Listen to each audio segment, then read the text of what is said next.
الذي عم برحمته جميع العباد وخص أهل طاعته بالهداية إلى سبيل الرشاد. أشهد أن لا إله إلا الله وحده لا شريك له شهادة ادخرها ليوم المعاد. وأشهد أن سيدنا ونبينا محمدا عبده ورسوله موضح طريق الهدى والسداد. اللهم صل وسلم وبارك على سيدنا محمد وعلى آله وأصحابه الأكرمين الأمجد. حضرة المكرمين والmuhtaramin, para sajid, para guru, para orang tua, para tokoh masyarakat, bil khusus orang tua kita, guru kita Ki Abdul Halim, panitia pelaksana dan seluruh jamaah hadirin dan hadirat yang mudah-mudahan kita semua senantiasa dirahmati dan diberkahi Allah Subhanahu wa taala. Alhamdulillah, malam ini kita bisa hadir dalam taklim bulanan. Mudah-mudahan taklim ini terus berlangsung dan terus berjalan, dan kita setia menjadi jamaah atau berpartisipasi dalam kegiatan ini, sehingga ini menjadi bagian dari amal sholat kita dan bentuk tanggung jawab kita terhadap agama, minimal untuk diri dan keluarga kita. Dalam sebuah riwayat disebutkan ada seorang sahabat datang kepada Nabi meminta wasiat, dan dia kemudian mengunci permintaan itu dengan kata-kata, la as'alu anha ahadan ghairaka. Berikan aku wasiatnya, aku tidak akan pernah bertanya sama orang lain. Artinya dengan satu wasiat itu akan aku pegang, aku jadikan pegangan hidup.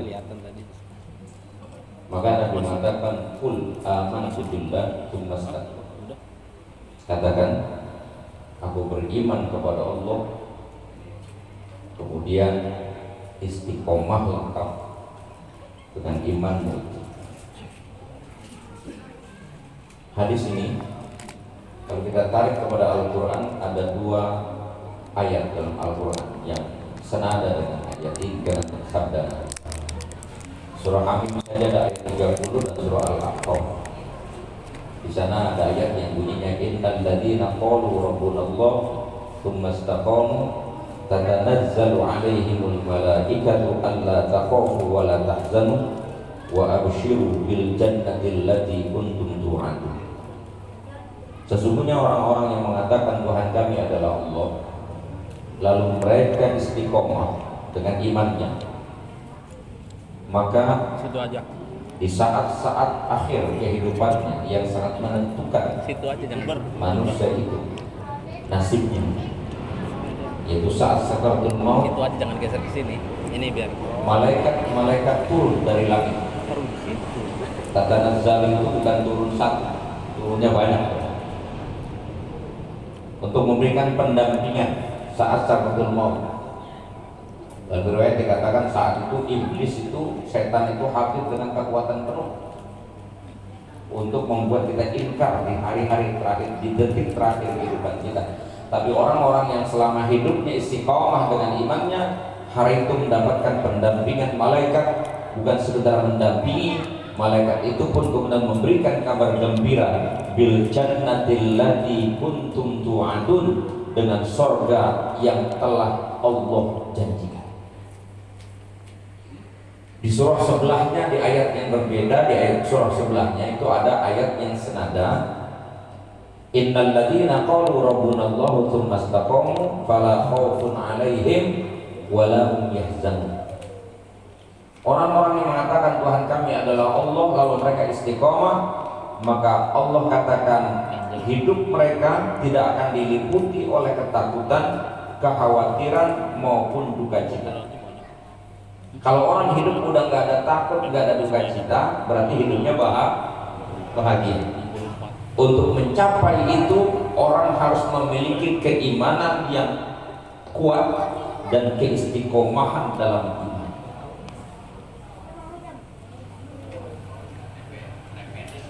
Alhamdulillah Allah telah pilih kita menjadi orang-orang beriman. Cuma siapa yang menjamin iman kita akan berkekalan sampai kita mati? Maka perlu ada kesungguhan pada diri kita. Sebagai tanda syukur Allah telah melimpahkan iman-iman kepada kita. Bagaimana cara menjaga dan memeliharanya? Istiqomah dengan iman itu. Yang dalam Al-Quran di ayat lain, innamal mu'minuna alladzina amanu billahi wa rasulihi tsumma lam yartabu. Ada kalimat lam yartabu, yang imannya tidak ada unsur keraguan, imannya tidak ada iltibas dengan kekufuran. Alladzina amanu wa lam yalbisu imanahum bizulmin ay bisyirkin ulaika lahumul amn. Orang-orang yang beriman kepada Allah dan imannya tidak bercampur dengan unsur kemusyrikan, maka mereka lah yang dijamin akan mendapatkan aman selamat dunia maupun akhirat. Ini yang harus sesungguhnya menjadi pusat perhatian kita, dan kita nggak boleh lalai dengan persoalan iman ini. Ini kata kuncinya di situ sebenarnya. Karena hidup yang Allah telah berikan kepada kita kesempatan ini tidak akan berulang lagi. Dan bila kita baik mampu menjaga keistiqomahan itu, maka insya Allah janji Allah tadi itu ya akan mewujud dalam hidup kita. Mati dalam kandung husnul khatimah. Setelah mati kita akan berada dalam suasana hidup yang penuh dengan ketenangan dan kenyamanan. Itu kan cita-cita kita. Cuman masalahnya memang kita ini sekarang kala gagal menjaga konsistensi iman kita, keistiqomahan kita dalam beriman. Ini menarik ketika saya membaca sinyalemen di seorang ulama ahlul haqiqah, Syekh Ibrahim bin Adham. Riwayat asalnya tentang pertanyaan doa. Orang Islam diperintah berdoa, dan Allah menjanjikan siapa yang berdoa akan diijabah. Lalu ada orang ketika beliau datang ke pasar menemui beliau, mereka bertanya, kenapa kami sudah sering berdoa tapi nggak kunjung diijabah? Padahal Allah yang bilang, ud'uuni astajib lakum. Tapi kami udah bertahun-tahun doa ini rasanya nggak pernah diijabah. Kira-kira begitu kan sama kita? Nah itu dijelaskan oleh Syekh Ibrahim bin Adham, bahwa bagaimana doamu bisa diijabah hati kalian sudah pada mati, tidak lagi mampu menangkap cahaya Tuhan, apalagi memancarkan cahaya itu kepada orang lain, menangkap isyarat al-walidat al-ilahiyah dan bakalan sanggup, sudah kotor, imannya ada, sudah tertutup.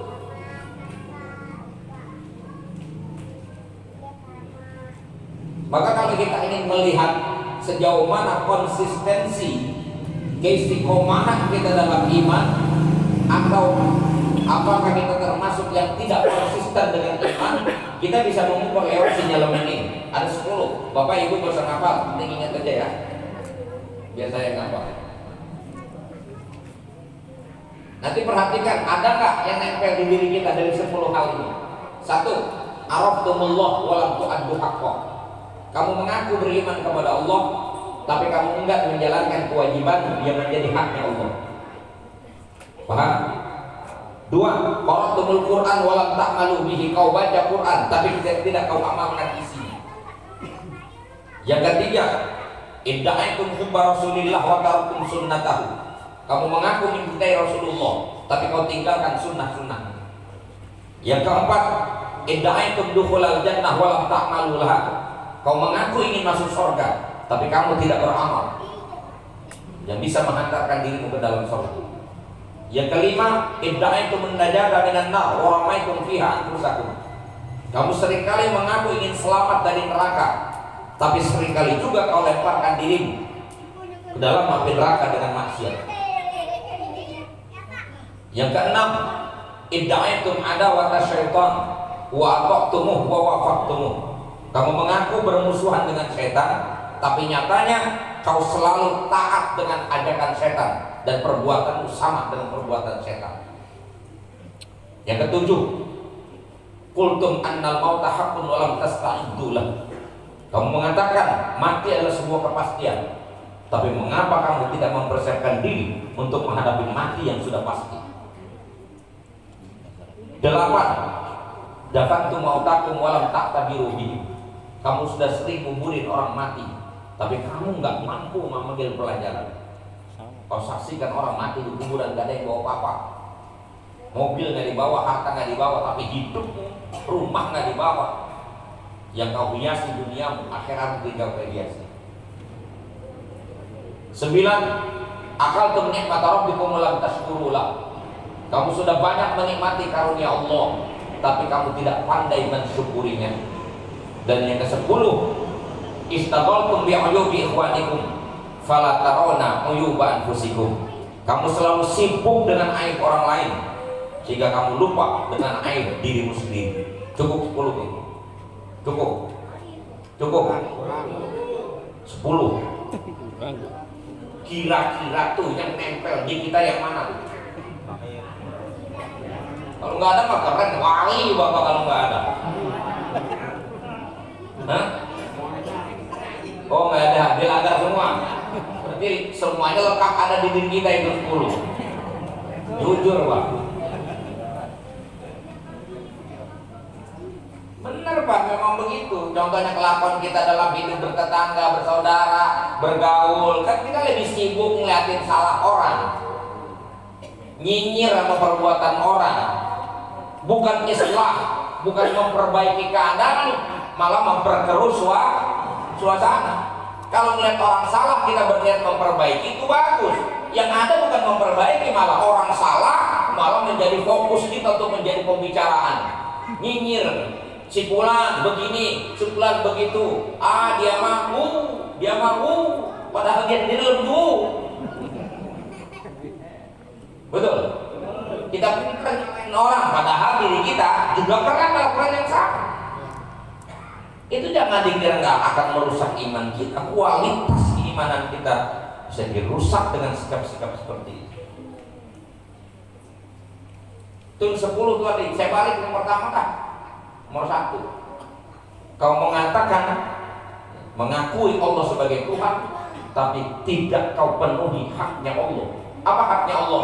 Ketika Nabi ditanya oleh sahabat, apa haknya Allah dari manusia? Ma haqqullah 'alal ibad? Kata Nabi, anta'budu wa la tusyriku bihi syai'an. Kau harus mengesahkan dia, kau harus tunduk kepada dia, dan jangan menyekutukan Allah dengan apapun, dalam hal bertuhan maupun dalam hal ibadah.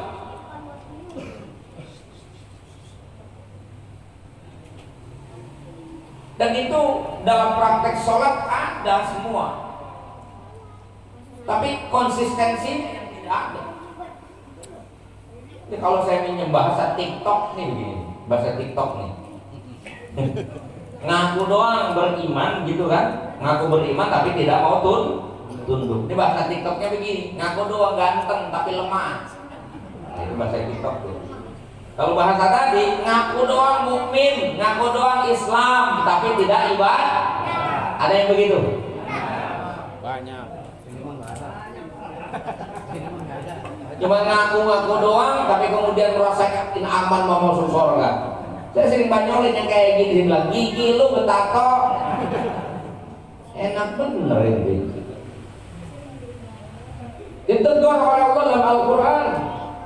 Ahasiban nas ayyutraku ayyaqulu amanna wa hum la yuftanun. Apakah manusia mengira bahwa Allah akan biarkan begitu saja manusia lalu masuk surga dengan hanya mengatakan kami ini orang beriman, padahal mereka belum kami uji.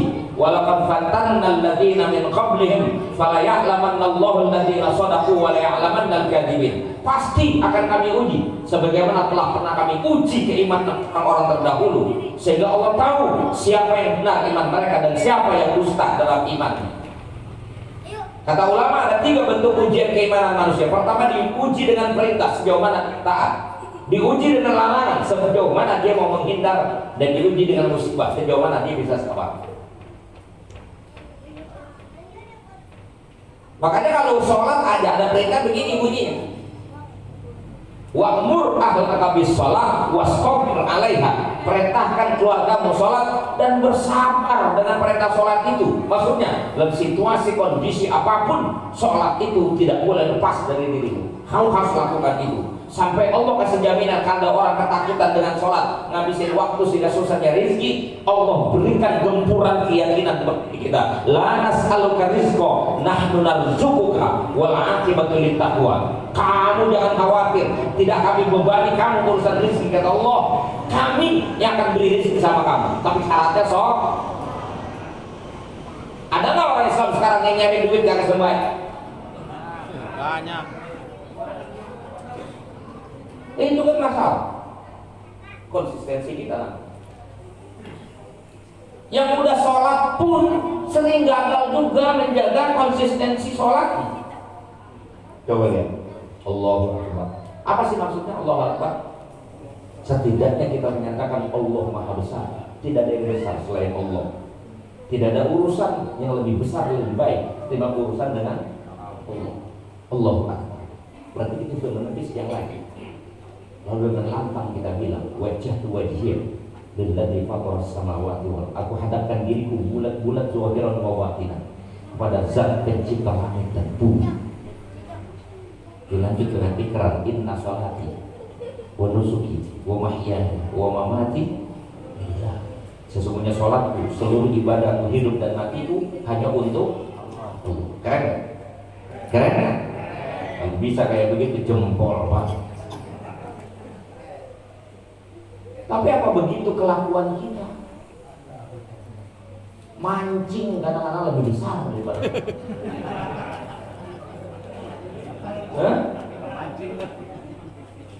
Gegaras lebih penting dari ibadah.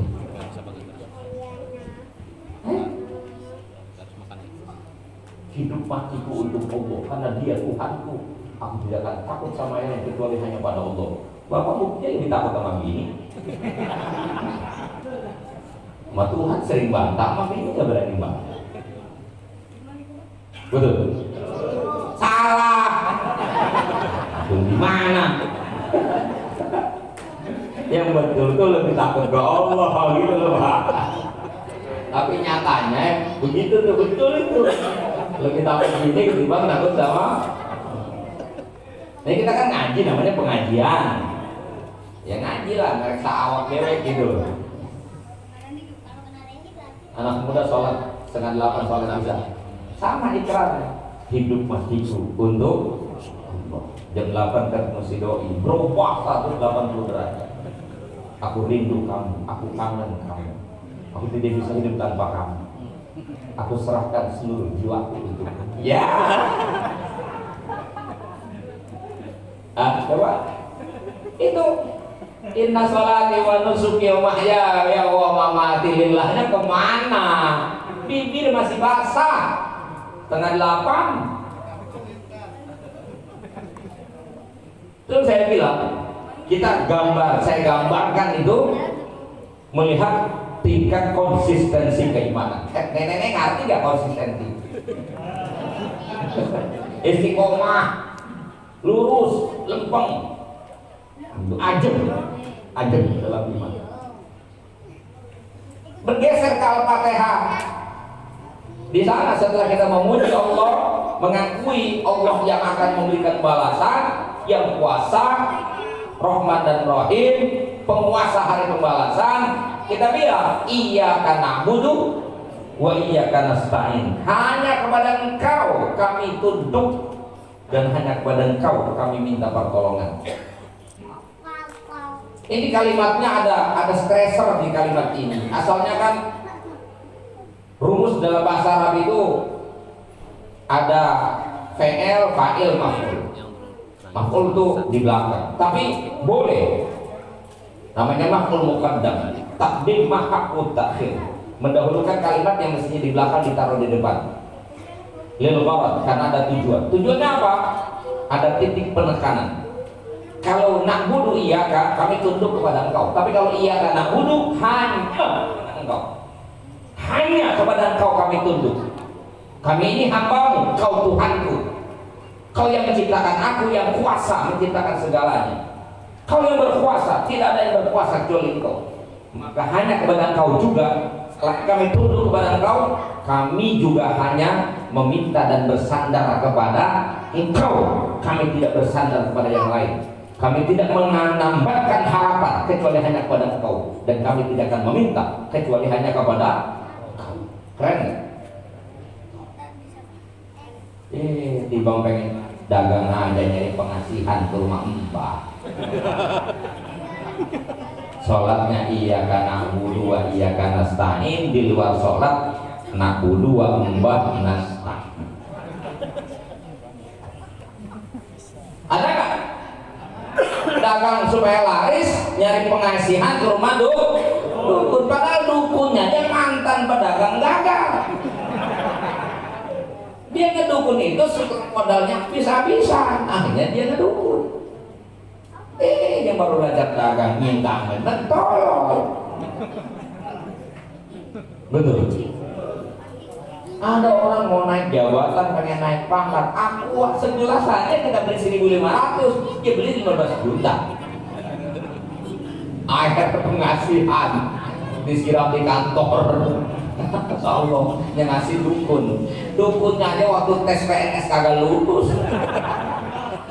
Kalau dia lulus udah di eselon. Dah, Jenderal bintang 3 pengen naik bintang 4 ke rumah mbak. Coba lah, gelo nggak? Aduh, orang pengen kaya ke rumah dukun, pas sampai di rumah dukun, mana pikir sawah rumahnya udah gugup, udah reak, merubuh rumahnya.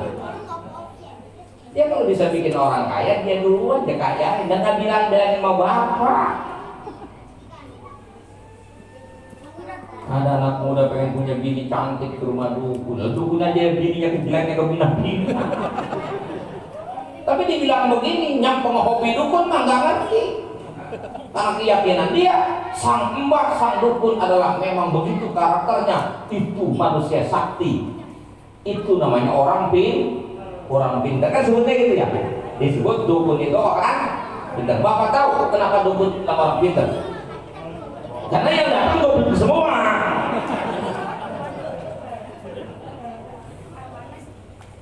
Kalau kita mau jaga konsistensi keimanan kita dengan pernyataan kita iya karena na'budu wa iya karena nasta'in, udah nggak ada tuh yang kayak gitu. Emang orang bisa mencegah kematian? Nggak bisa. Orang bisa mengayakan dirinya? Tidak bisa. Allah yang meluaskan rizki. Inna rabbaka yabsutu rizqa liman yasha' wa yaqdir. Tuhanmu yang kuasa meluaskan rizki dari seseorang, dan Tuhan juga kuasa menyempitkan rizki seseorang. Wa tu'izzu man tasha wa tudhillu man tasha. Engkau yang bisa memuliakan orang, dan Engkau juga kuasa menghinakan orang. Tu'til mulka man tasha wa tanzi'ul mulka mimman tasha. Kau yang kuasa untuk mengangkat orang, berkuasa, dan Kau juga kuasa mencabut kuasa dari seseorang. Kalau kita merasa nggak mampu berdoa, minta tolong pintar doa. Siapa? Ustaz, kiai, gitu. Itu baru namanya orang pintar. Kita merasa diri kita kotor, nggak pede, doa kira dijawab, cari orang soleh. Minta doanya, sowan, gitu loh. Paham? Inna lillahi wa inna ilaihi. Datangnya aja baru datang doang, belum ngomong, datang doang, Pak, datang. 40 hari sholat Anda nggak diterima. Kalau sampai percaya sama omongan dia, langsung otomatis musyrik. Hilang nggak iman kita? Dan dosa tertinggi dari al-kabair adalah musyrik. Yang kuasa Allah, malah kita minta sama yang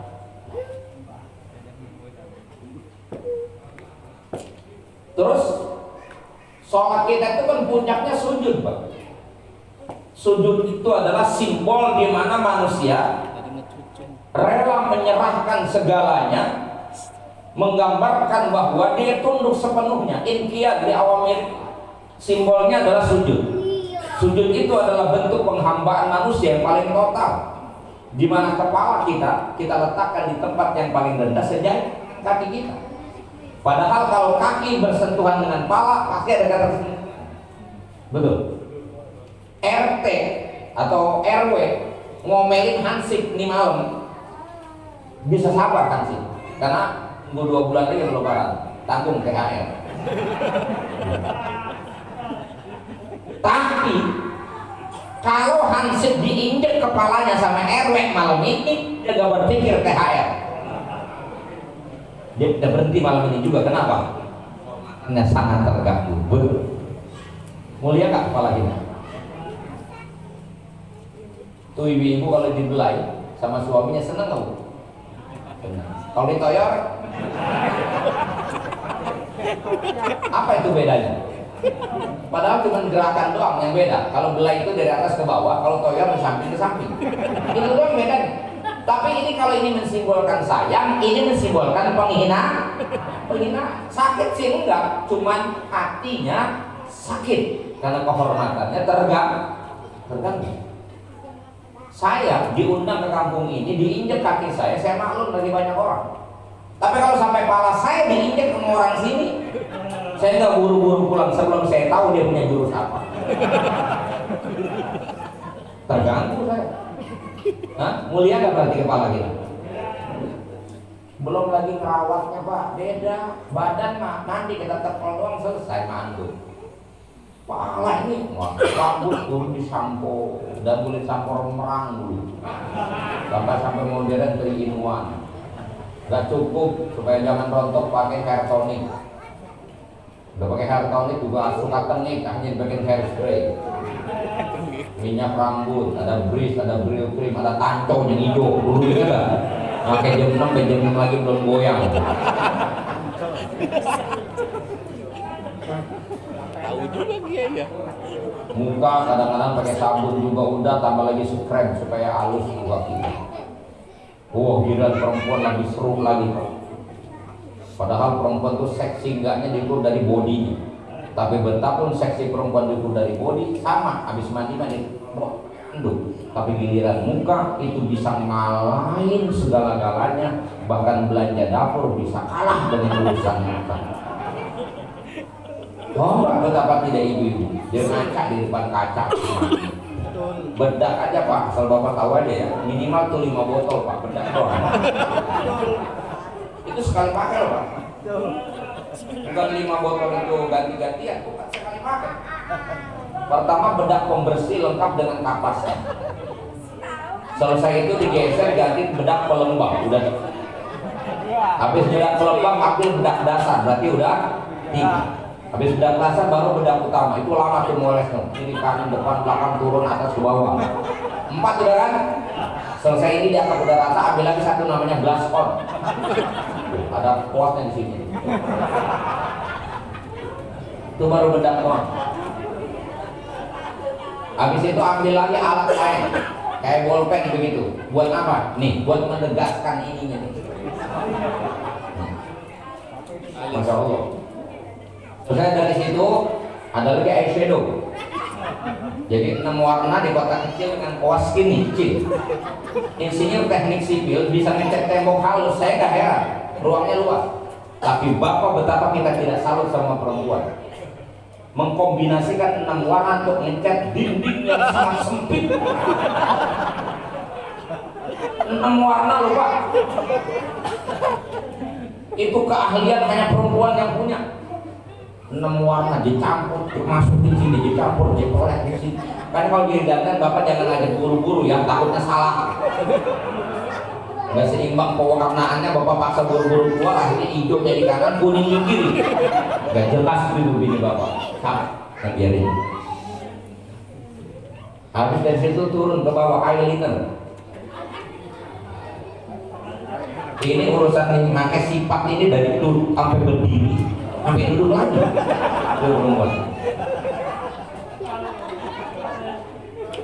Nah, kadang-kadang habis dari situ tuh yang belum pede juga, diperiksa-periksa ini mah udah keren, tapi udah kelihatan bagus. Oh ternyata memang sadar dia bulu matanya terlalu halus. Diambil lagi 1 alat namanya maskara. ditempel di sini merem-melek. Lama-lama tuh sama melek doang juga. Habis itu turun ke bawah bibir. Dari mulai polesan pertama lipstik dasar supaya jangan iritasi, sampai kemudian lipstik utama, ada yang merah maron, ada yang merah pink. Sambil mingkem Pak. Oh, lama juga tuh urusannya. Dingin masih kurang pede. Ambil satu alat lagi namanya lip gloss, minyak lipstick, jadi kelihatan cerah. Habis itu ambil satu lagi namanya bolpen lipstick buat beresin lip supaya jangan berejekan. Saya bukan lagi ngomongin salon atau kosmetik, saya lagi ngomongin betapa kepala ini dari sononya udah terhormat, mahal perawatannya, mulia kedudukannya, tapi ketika kita mengaku diri kita hamba Allah dan mau diakui oleh sebagai hambanya, kita rela letakkan kepala kita di tempat yang paling rendah, dan itu tidak boleh kita lakukan untuk siapapun kecuali hanya untuk Allah dan hanya karena Allah. Itu yang mau dari kita.